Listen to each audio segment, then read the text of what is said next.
ವಾಪಸ್ ತೆಗೆದುಕೊಳ್ಳುವಂಥದ್ದು ಅಧಿಕೃತವಾಗಿ ಆಗುತ್ತಾ ಸರ್? ಖಂಡಿತ ವಿಧಿನೇ ಇಲ್ಲ, ಮಾಡಲೇಬೇಕಾಗ್ತದೆ. ನಾವು ಸೈಟ್ ಕೊಟ್ಟಿರೋದು ಮನೆ ಕಟ್ಕೊಡಿ ಅಂತ. 20 ವರ್ಷ 30 ವರ್ಷ 40 ವರ್ಷ ಆದ್ರೂ ಕೆಲವು ಕಟ್ಟಿಲ್ಲ. ವಿ ವಿಲ್ ನಾಟ್ ಹ್ಯಾವ್, ನಾವು ವಾಪಸ್ ಪಾಪ ಅವ್ರಿಗೆ ದುಡ್ಡು ಕೊಟ್ಬಿಡೋಣ. ಅವ್ರಿಗೆ ಏನಿದೆ ದುಡ್ಡು ಏನು ಕಟ್ಟಿದ್ದಾರೆ ಅದಕ್ಕೆ ಬಡ್ಡಿ ಗಿಡ್ಡಿ ಎಲ್ಲ ಸೇರಿಸಿ ಕೊಟ್ಬಿಡೋಣ. ಅದಕ್ಕೆ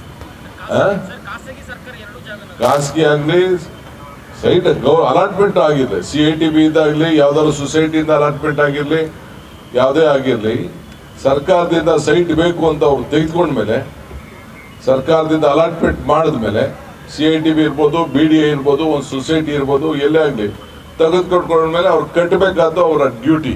ಅದಕ್ಕೆ ನಾವು ಅವರೆಲ್ಲ ಕಾಂಪೌಂಡ್ ಹಾಕೊಳ್ದೆ ಹೋದ್ರೆ, ಬರೀ ಕಸ ಹಾಕೊಂಡು ಕೂತ್ಕೊಂಡ್ರೆ ಯಾರೋ ಕಸ ಹಾಕ್ಬಿಡ್ತಾರೆ, ಅವ್ರು ಹಾಕ್ದೇ ಇರ್ಬೋದು, ಅವ್ರ ಜಾಗಕ್ಕೆ ಅವ್ರು ಕಸ ಹಾಕ್ದೇ ಇರ್ಬೋದು.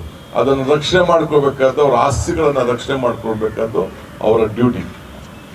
ಸರ್, ಮತ್ತೊಂದು ತಾವಿದ್ದಾಗ ಎರಡು ಮಾತಾಡಿ ಮೇಡಮ್ ವಿಶ್ ಮಾಡ್ಬಿಟ್ಟು ಪ್ರಯತ್ನ ಅಂತ ಬಿಜೆಪಿ ನಾಯಕರು ಆರೋಪ ಮಾಡ್ತಾ ಇದ್ದಾರೆ. ನೋಡಪ್ಪ, ಬಿಜೆಪಿಯವರು ಸ್ನೇಹಿತರು ಆರೋಪ ಮಾಡ್ತಾರೆ. ಪಾಪ ನಾನು ಗೌರವ ಅವರೇ ಸಲಹೆ ಕೊಟ್ಟಿದ್ದು ಆಲ್ ಪಾರ್ಟಿ ಮೀಟಿಂಗ್ ಕರಿಬೇಕು ಅಂತ. ಇನ್ನು ನೀರು ಬಿಟ್ಟಿಲ್ಲ, ಆದರೆ ಸಾಯಂಕಾಲದಷ್ಟೊತ್ತಿಗೆ ನೀರು ಬಹುಶಃ ಒಂದು ಡ್ಯಾಮ್ ತುಂಬುವಂಥ ಒಂದು ಪರಿಸ್ಥಿತಿ ಬಂದ್ಬಿಟ್ಟಿದೆ. ನೀರನ್ನು ನಾನು ಹಿಡ್ಕೊಳ್ಳೋಕ್ಕೆ ಆಗುವುದಿಲ್ಲ. ನಾಳೆ ನಮ್ಮ ಎಲ್ಲ ಆಗಲೇ ತಮಿಳುನಾಡವರು ಸುಪ್ರೀಂ ಕೋರ್ಟ್ ಹೋಗ್ಲಿಕ್ಕೆ ತಯಾರು ಮಾಡ್ಕೊಂಡಿದ್ದಾರೆ ಅಂತೇಳಿ ಇವತ್ತು ಸ್ಟೇಟ್ಮೆಂಟ್ ಕೂಡ ಕೊಟ್ಟಿದ್ದಾರೆ. 36ರಿಂದ 39 ಕ್ಯೂಸಿಕ್ ನೀರು ಬೆಂಗಳೂರು ನಗರಕ್ಕೆ ಬರ್ತಾ ಇದೆ. ಬೆಂಗಳೂರಿಗೆಲ್ಲ ನಮ್ಮ ಕಾವೇರಿಲಿ ಹರಿತಾ ಇದೆ. ಅವ್ರು ಕೊಟ್ಟಿರೋದು 3600.